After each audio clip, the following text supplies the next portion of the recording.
Welcome back, everybody, to our second segment of our summer conversation with my friends here. So let's get right into it. I think this is a new legislature, a lot of new members. We've been talking about that in our podcast throughout the year. And so there's been a lot of different themes. Some members knowing what they want to tackle in their first year, some members still trying to figure it out. And as a result, we've seen some gut and amends where bills will be one thing in the beginning of the year, and then they'll turn into something completely different the second year. That's strategic, but that's also because some new information has come to their attention, right? But would love to open up the conversation and hear some of the things that you're all working on, or some of the trends that we're seeing because of the new legislature. Yeah, Yeah. I can jump into the trends and then Yeah. feel free to follow. Mhm. I feel like there was a lot of bipartisanship early on some bills that were like non-controversial or like bills that I was like, okay, we can all agree to this. Like, let's just avoid a probes. So the governor signed like a handful of bills already. And so it's kind of like interesting to see that dynamic of like, oh, the governor signed bills and it's July. Um so that's an interesting trend to me personally, right? There isn't anything that like jumps out at me as like, oh wow, we all need to, you know, keep an eye on this. Um but I also see a trend of the push for 2-year bills really early on. I think a lot of new members, like when they hit like this roadblock or they're getting opposition or they're finding some challenges, whatever that'll be, they're making their bills 2-year bills a lot earlier, I think, than like expected. I think I kind of anticipated more of a push for some members where I can respect it. Like there's a lot of new members or others. I'm like, I feel like you could have tried a little harder. I'm not gonna lie. They needed you on their team. I I don't know. know. I don't know. But yeah, I thought it was interesting to see the caseload of 2-year bills and the gut sentiments too. And for those that are listening back home, 2-year bills is because we started a new legislative session, and so which is for 2 years, and so the first year that means that bills could still be worked on that second year, and the deadlines wouldn't impact them. But in that second year, if they don't meet their deadlines, then they would be null and void and wouldn't move forward through the process. Yeah, that's right. I did want to add a couple of things too. We had a special session. It feels like ages ago, but we did have a special session Jeez.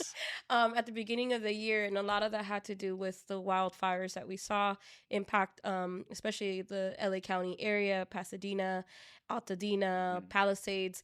So just wanted to give a quick recognition, acknowledgement of that, because some of our people, my executive director was impacted by the fires, seeing the amount of work that Pico has been doing to continuously work with wildfire survivors. That work is still ongoing. So just wanted to talk a little bit more about some of the bills that we are currently keeping an eye out on. Assembly Member Herabedian, AB 431. Somebody is going to fact check me if that is wrong. I just checked my numbers For too all on the the fact phone. checkers. Yeah.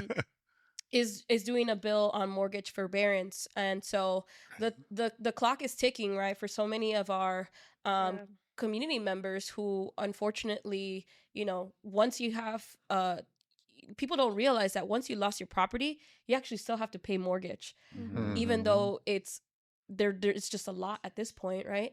And for the most part, people are finding themselves paying not only for that mortgage, but also paying for rent, because once you're displaced, right, you need to find another place to live in.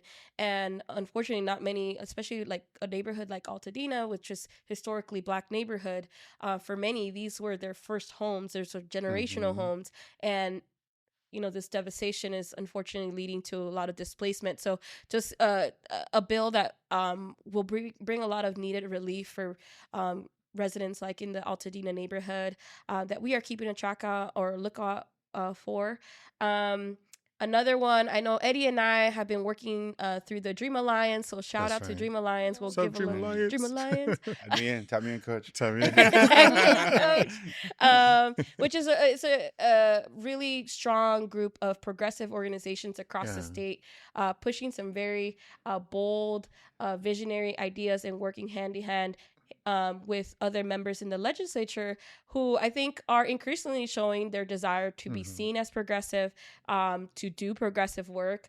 So Assembly Member Aarons. Okay, Patrick Aarons, new Assembly member. He is our author for AB 461. This is focused on eliminating sanctions related to truancy. So in the state of California, if your child is considered chronically truant, you can get fined up to $2,000. It used to be jail. And or spend up to 1 year in county jail. Yeah. Wait, is it the parents? The parents are able to? The parents. Yeah. The parents. Man, my mom would have been locked up like twice. No, dude. yeah. Like, that's My mom would have been crazy. serving I got prison letters. time. Yeah. That's Prison crazy. And I that's didn't know that. it's something that is in our books. Yeah. Also in our CalWorks program, I should add that for our poorest families who are on CalWorks, when their child is considered chronically truant, money is also taken away from their assistance. And so just like some really backwards thinking that I think no longer defines the state of California. And just really proud of Assemblymember Aarons, who he himself was actually truant. He was homeless as a youth and has a lot of personal reasons on why he is pushing this bill with us.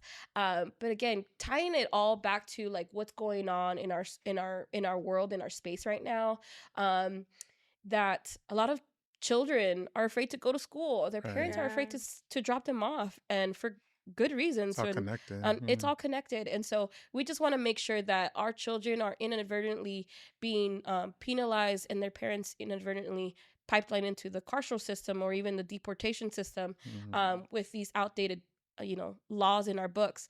And so we are very hopeful. We are now in Senate appropriations, so second house, and things are looking really hopeful. So just some things to keep an eye out on. AB 461, Assembly Member Aarons, support us on that effort. Hey, well, we're giving shout outs on bills. So shout out to AB 1231, El Hueri. It's a diversion bill, judicial diversion bill.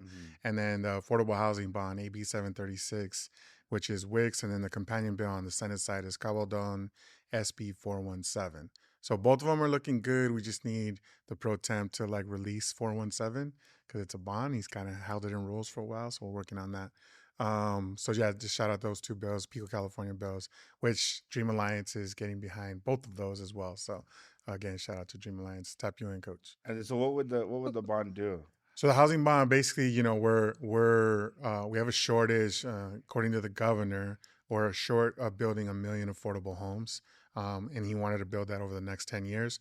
The housing bond would allow for there to be more affordable homes constructed, providing the revenue for it and ensuring that the majority of those funds are used for affordable housing creation.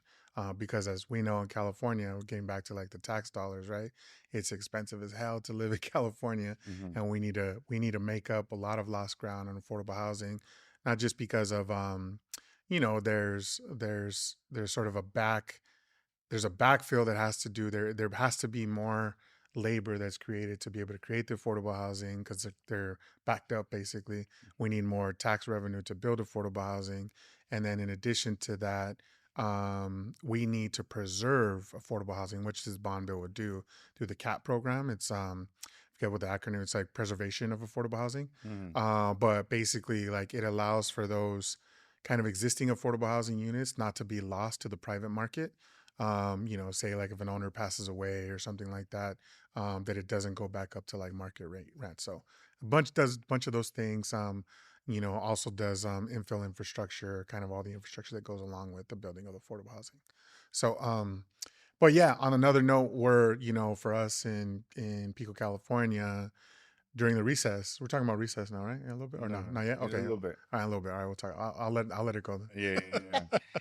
I would just say that a lot of voters out there understand what bonds are. Passed several bonds. There's the educational bond that was just recently passed by the voters.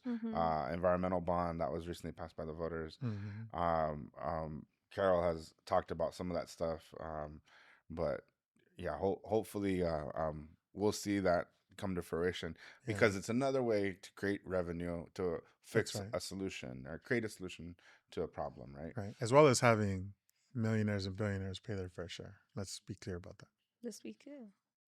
Yeah, and I think if I can, Chris and I were working on a Community Reinvestment Act. It's an expansion of a federal act that That's exists. the Assembly Member Bonta's bill? Yes, Yes, I yes, know yes, that, yes. Yeah, and so I think when you talked about bonds, it talks, well, the bill would do a lot, but I think the part that I think we probably could touch on a little bit more are the tax credits that go into building more affordable housing. Oh, yeah. That was part of it, right? So basically banks and other financial institutions get credit for how well they serve the community. And so when you think of a traditional bank, right, they do well, they provided loans, they're servicing that area, they get a good credit rating through the federal government. And so what we're hoping to do in California is expand that to where it's not just the traditional banks, but it's also, fintech, CDFIs, other folks who are investing. So why are people holding on to money but not also being expected to contribute back in our community? And so I think when you're talking about like the housing stuff, there's like so many other ways or other solutions that we could consider that isn't necessarily increasing taxes. We're just we're just holding everyone to the same standard, That's right.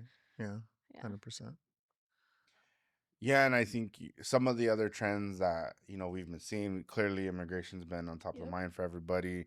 I think members have been introducing various pieces of legislation. There was a bill, the number misses me right now, but that I testified on for AB 695. 695 by some member. Good memory. Yeah, by some member Fong. I just testified on it, and this would allow for someone who had to leave the country due to immigration enforcement to continue their educational experience in community college, and for that to be a program. And part of the conversation that was being held in committee was that education opportunities are abroad, like global in many senses, right? Some of the work that I do with other folks, not in the legislature, but in Los Angeles, is supporting the academic, I guess you would call it like sharing of knowledge, or the global exchange between Mexico and students in Los Angeles, with programs in that at law schools in Mexico, and so like that's happening. There's schools from Mexico that are in California. I believe UNAM has a school. There's a public school, I believe, from Guadalajara, or university, I should say, that's in Los Angeles. And so, there's students who are taking like classes from Scotland and England and other countries that are here, and vice versa. And so it was like the conversation was like, well, why not? Like we should be thinking beyond the border when it comes to educational opportunities. When I think about Chris, I think about what Pitbull says. Mr. Worldwide. But in politics. I was like, well, I thought you said Mr. 305. I was like, well, how about Mr. 714? Mr. 714. And Pitbull and I do not align in politics, so I don't know how you guys. You know what? Just the worldwide part. Wait, didn't he have a change of heart? Isn't he like, or he's still on the same tip? I don't know, but I still have a full set of hair and he doesn't. But is there any other any trends or other like policy highlights? And I'll just real quick, I'll say one bill that we've been talking about a lot is the street vending bill, and it's going through smoothly. Especially in the harms that street vendors are seeing, but other trends that you're seeing, with this freshman class, such a large freshman class. I mean, leadership's going to change, right? We all know that next year in the Senate. Tell us more. What's the tea? That's go for it, Carol. What's that information now? No, so Senator Monique Limon is going to serve as the first Latina pro tem. Central Coast, right? Yeah. We just love to see it. I think the representation has been... What's the lacking? I don't know. I think we saw a significant change from seeing Senator former pro tem Atkins, budget chair Mitchell, and then Skinner, and now we've seen a shift. And we thank our male allies where they stood in solidarity with us. But let's be honest, we love seeing women in power. We love seeing Latina women in power. So would you describe her as progressive? She's progressive? Or? I think so. She's been taking on some tough fights. She doesn't give a... She did, right? No, we haven't worked with her as much. She's taking on predatory lending. Okay. Yeah. She's taking on environmental stuff. Yeah. I'll say eavesdropping in the Capitol because that's what we get paid to do. Chismoso. But, yeah, that's right. We get paid to be chismosos. My grandmother's, grateful for all the work she did before. But you know, the outside of Los Angeles, there was a raid in Camarillo, or in Ventura County, her district, Our district, and she was having conversations with non-normal stakeholders, but saying, well, like, well, this is my concern. What's the solution? What are we gonna do? And like, and not saying that Mr. McGuire is not having those conversations, but like, it was like an 8-year shot. She's actively working on that kind of stuff, and then so.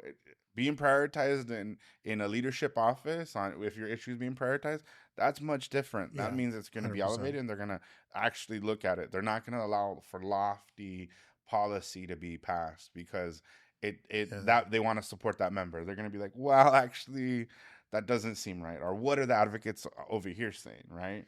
Getting checked in is like, and that's how we build in our champions. I remember there was a policy proposal that was coming from her district when she was in the assembly.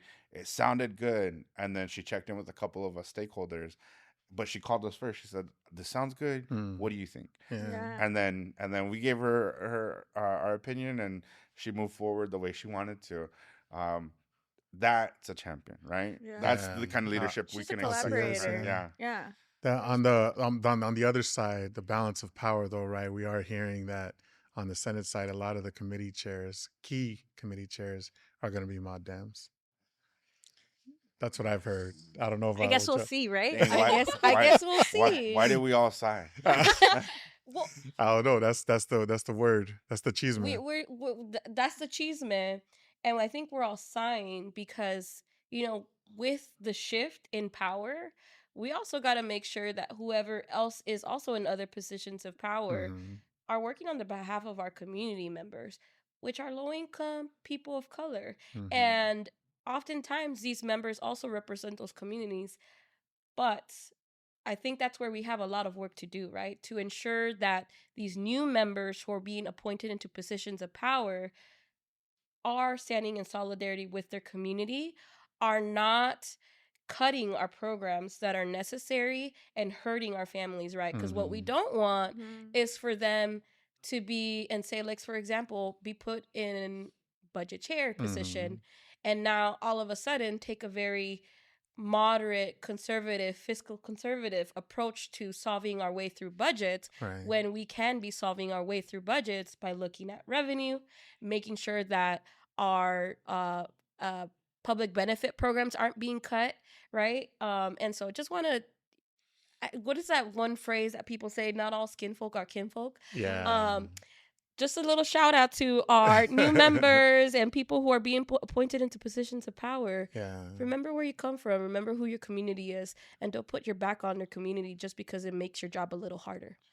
But I will say, too, though, is that it might not be their community. But that doesn't mean that we can't educate them about the folks in their community that they don't see often, or that they haven't represented yet, or they haven't represented them well yet. And then I think the reason, I'm assuming a reason why there might be a change in leadership is because there is a lot of new members. And then so they'll probably be chairs of committees. And so it's our job as advocates to educate them. And that's like a big thing that we do. And we to let all the new members know, we give everybody a fair shake. We want to work with you, want to talk to you, want to make sure, whether you're committee chair or not, we want to kind of have that conversation about what the community needs are. So so Eddie is the teacher that you start out with an A. Yeah. And then you could only work your way down. We have confianza, we have that relate, and then it takes just us working with you, right? And I think that's also the another trend that I've been seeing, like with newer members, is really, some of them are open, some of them are not. I'm not gonna name names, but there's why not? To being able that's the after show. It's not the cheese man. It's not the cheese man podcast, right? But it's the how they work with community, right? I think some great examples, Senator Durazo, some other folks who really have kind of like that organizing sort of acumen and work closely with community. There's like co-decision making. I mean, in the end, she's the jefa, right? Or the legislator's a jefa, or a jefe. But you end up with a situation where like some folks are just harder to work with, and they don't want to they don't want to go through the process because they feel like they got it covered. So So, but I feel like the last class, we talked about it in a previous podcast too. But like, I feel like last class, that was the new class, right? They kind Mm-hmm. of proved themselves a little bit before this last class of new group. Mm-hmm. And so I Yeah. was kind of pleasantly surprised by a few of them. That I was like, Yeah, some oh, of them are really yeah, good. I was Some of them are like, down and about it. oh, Yeah, okay. yeah, So I I don't know. I agree. just hope that Let's that trend continue that trend. continue Yeah, and that learning curve kind of moves a little swifter. yeah, Yeah. yeah. And then, so speaking of, that, new legislators and some of the work that we do, I think the reason why we're here today and filming today is because we're in summer recess. Hey, So that means that vacation. vacation for some of For us. some of us, some of I us are gotta, hard at work. I gotta work. But and it means that the legislature is not in Sacramento. Right. It means that they're back in their districts, talking to Mhm. constituents, doing meet and greets and so forth. What is and then so for us that looks different. What does summer recess mean for you all? What is the legislative work that we do? Because they all think we take vacations and breaks. So Yeah. we'll start with you. I'm gonna let Eddie go first Where- because Because you're you gonna grew talk up. about where you're where's the going to all-in- Cancun and like where's No, I'm the not where's the going to all Cancun. inclusive the vacation resorts, that you're going the to? resorts. Yeah. I mean, It's no, okay. She can need a break. I say vacation. No, we should all take a break. Like everybody should have good balance in their work life. Period. talking So points. just talk. Yeah. I'm just saying, like let's support that. Let's support the health and wellness, right? But for us, we move into what we call like recess in district meetings and in district actions. Obviously we have still a legislative slate, but one of the things that we're doing, and I want to kind of plug this because we're doing across the state. We've committed to doing 1,000 house meetings, Oh, wow. and this kind of spawned from like what happened in LA, both with the wildfires and immigration, and then everything that's happening across the state. And part of what we acknowledged as communities of faith is that people want to come out and do something Mm-hmm. in support of community and against this, authoritarian regime, but they don't know what to do. And going to a protest for them is too big of a step. Mm. Yeah. So one of the things we put in place is like just getting back to the bread and butter of organizing, community organizing, which is just doing house meetings. So taking folks, inviting 5 to 10 people from your network to come to a house meeting, go through an agenda and just talk about the current time that we're in, and then committing to doing their own house meeting and then having some to-do steps, right? After that are really simple, really basic. So part of the recess for us is going to be house meetings, but also in district meetings with legislators so they can actually see their constituents and the constituents don't have to miss work and do all that to come to Sacramento. And then obviously continue to push our legislative agenda, but also the work that we're doing across the board on all the issues, including the federal, the big trash bill that came out, and making sure that people understand that there is hope. We can organize. We can continue to do this in a way that's going to be productive and bring more people into the fight. Just like in conclusion to say, like part of our analysis around this, just as a whole, is that our movement needs to build more power and we need to bring more people into the fight. And it's not always going to be sort of like the initiated. We need to bring those people who haven't been in the movement, who haven't been in the fight. The house meeting strategy for us is a way to bring your average everyday person who has seen what's happening across the country, bring them off the sidelines and into the fight. So that's part of why we're doing what we're doing. Yeah, absolutely. And connected to that, I mean, we just finished talking about the basura bill and the impacts that we are going to be seeing or already foreshadowing what's going to happen in the state of California. Some of it is already immediate, right? And so there's a lot of urgent action that is already needed. So we are working with our legislators to, one, inform them about what are some of the impacts that we're seeing immediately, but also the ones that are forthcoming, so that we're not all caught in like this truncated timeline without any solutions to offer, right? We have to be building up to problem solve. And so we do have a briefing coming up in August. And of course, like you were talking about, Chris, earlier, there's still a timeline for what are called trailer bills or budget bill juniors, right? So we expect some of those changes to likely happen within those proposals or those budget bills. And I guess we'll have to see if they anything really is needed to invoke a special session. I think so far we're not hearing that there is anything that necessarily is going to invoke a special session, but certainly budget trailer bill actions. Nice. Yeah, I guess summer recess. Sorry, session, right? Yeah. It almost feels that way, but lots of travel. We're going to be doing some in district meetings with our clients, roundtable discussions about some of the policy impacts that are relevant to them, whether it's about small business or, landscapers, our environment, the federal actions. Going to do like a panel conversation about Latina empowerment, representing Poderistas. I'm excited about that. Also, Chris and I are going to go down to San Diego to Assemblymember Alvarez's district to kind of learn more about the binational work that's happening and how there's an overlap in our education system and how we can support our students. And then I think a lot of the summer and like fall recess kind of helps us develop what are other policy ideas we need to be working on, where can we plug in, where are the gaps, how can we be helping our partners or like organizations that we work with. And so I'm really excited about all the work that we're doing. It's gonna be a busy recess, but I think that just kind of empowers us and prepares us for the last stint of the legislative session. Yeah. That's right. And while the legislature may be gone or everyone's back in district, this is really a time for all of us to call the governor's office as advocates to check in on policies that we're moving forward, that we're really ingrained in, to see, have those conversations, doing that educational moment with his staff and sometimes him or other senior advisors. But for me, some of the other things that we're doing is that it's been a wild year in the sense that in the beginning of the year we had a lot of community members come up. Immigrant Day of Action, there was thousands of people that were here, and even before what we seen on June 6th, people started kind of tapering off and saying, I don't want to risk it. I don't want to make that travel up to Sacramento.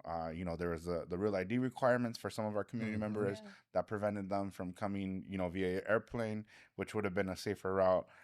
But now with everything happening, the halls are not the same and they're much emptier than we used to see before.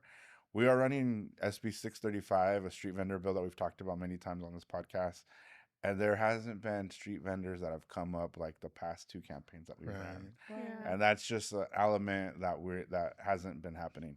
So in the summer, street vendors and other workers are in district because this is their only opportunity to talk to their members, the representatives directly, to talk. So the summer recess, the summer recess is this is the only time that folks from our community may have to talk to the representatives or district staff, because unfortunately, because of everything going on, they may not feel comfortable coming to Sacramento and making a trip up, or they're not able to, or the person that is available right now is at home and not going to school or college, but they'll go away, whether it be in another part of California or another state. So that's the reality for our folks. That's much different. But nonetheless, we are in those offices. Some of my community folks have already been in offices in the Bay Area, in Southern California, had great meetings, a lot of educational opportunities right now because they haven't been able to do that education in the regular part of the year. So as always, we always end our podcast with the final thought, words, encouragement, whatever you may want to say that you didn't say, or maybe it's a shout out or a dedication. But we'll go ahead and start with Eddie, then we'll go to Carol, and then Yesenia. So Eddie, give us your final thoughts. Shout out to my homie in Pelican. No, just hey, free him. So no, I mean, I think just the main point that I want to like folks to understand is like, and I was having this conversation with my mom and dad this past weekend, is like everybody has a role to play in fighting back against authoritarianism right now. Like, and no matter if it's even just going like on the corner and holding a sign, right? Just whatever you feel like you can do. You could definitely plug in with us. There's a lot of organizations. We have a real simple sort of strategy on kind of doing work, both during the summer recess, but just in this moment, right? There's a lot of potential impacts that are going to happen to our community. So there's that. And then the other plug is just support your local small businesses. The street vendors right now need a lot of support.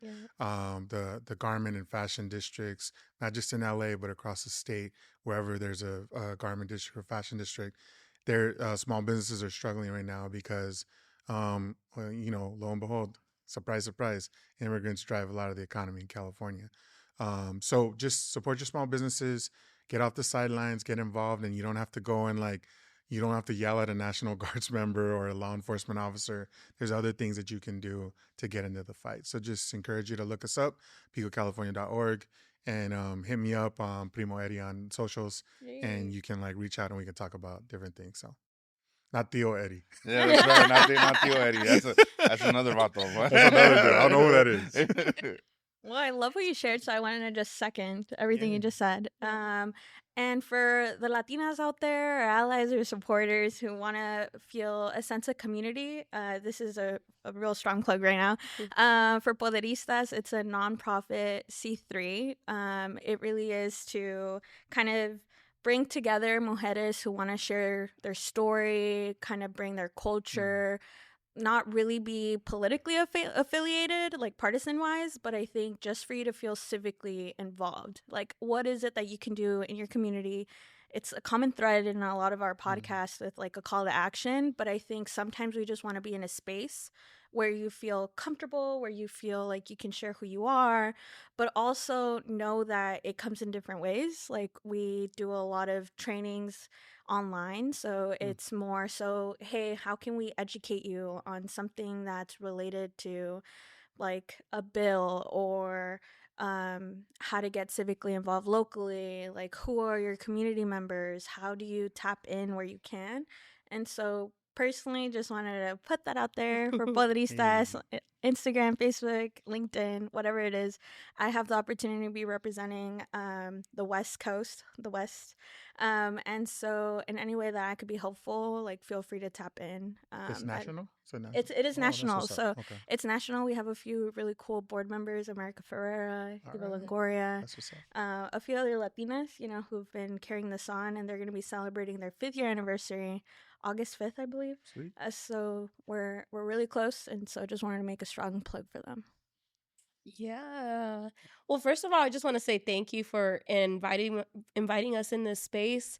Definitely have to give a shout out to South Central, Ramona Gardens, neighborhood music that raised me and made sure that I was here, and just like my family, for always sticking through thick and thin with me. And another component of it, just going back to what we were talking about earlier about what it means to be here in Sacramento, especially if we come from different neighborhoods across the state. Oftentimes it's really hard to find community in spaces that are brand new to you. So just want to encourage people, especially if you are somebody who also is in Sacramento in politics and don't know where to start community. Get connected with Carol, with Poderistas. Get connected with a lot of different rapid response networks. NorCal Resist is doing some really incredible work on the rapid response network, especially with the ICE raids that we saw here in Sacramento. And lastly, just a quick shout out to my toxicas. I actually have a little book club that we're called Las Toxicas, but it's so all in fun and games. But I'm just saying here, just remember to take care of yourself in the midst of doing all of this work, whether it's through volunteer work, whether through is your job, or just even having those dinner conversations with your family, because it impacts your life. I have family members who are undocumented, and living through this is like living through a lot of uncertainty, and there's a lot of trauma that we are collectively sharing. But in that, we should always remember to step back and have moments of joy, whether or not it's through fun and games, chisme, or just a good chat. Like, that is also important, and that's what keeps our bodies alive and thriving. So remember to take care of yourself and have a good day. Well, I wasn't planning on doing the shout out, but shout out our dedication to Lester. Hey, you have a toxica. Blink twice next time you see me if you're in trouble. Next podcast. Nah, for real, fool. But no, I think, as we were having the conversation today and everything that's been happening, we're, filming this in the midst of summer. There's a break for the legislature, but when you think of summer, you think of a little bit more freedom. You think of things that you're able to enjoy. And I do want to just kind of end on the note of like the expression, free them all. You know, there's a lot of folks who are being unjustly detained, Mhm. but not only through our immigration system, a lot of folks who are facing consequences in our state system as well, and through the incarceral system that are unjustly not getting true due process. We know that's absolutely true in the immigration context, but that is also often true sometimes when it comes to the incarceral system and what we call the justice system in California. So I want to end today's podcast by saying free them all. Whether, you know, if you've been unjustly detained or sentenced, or there wasn't truth to everything that was said in courtrooms, there are innocent folks oftentimes, and we've seen people exonerated. So as folks are able to celebrate their freedom in summer, we would want that for everybody who it should happen for. That's what's up. Thank you for everybody for listening, tuning in. We look forward to having you listen to our next podcast, and thanks to all my guests for joining me today. Thank Hey, you. que vivan los tóxicas. Yes, and that's on period.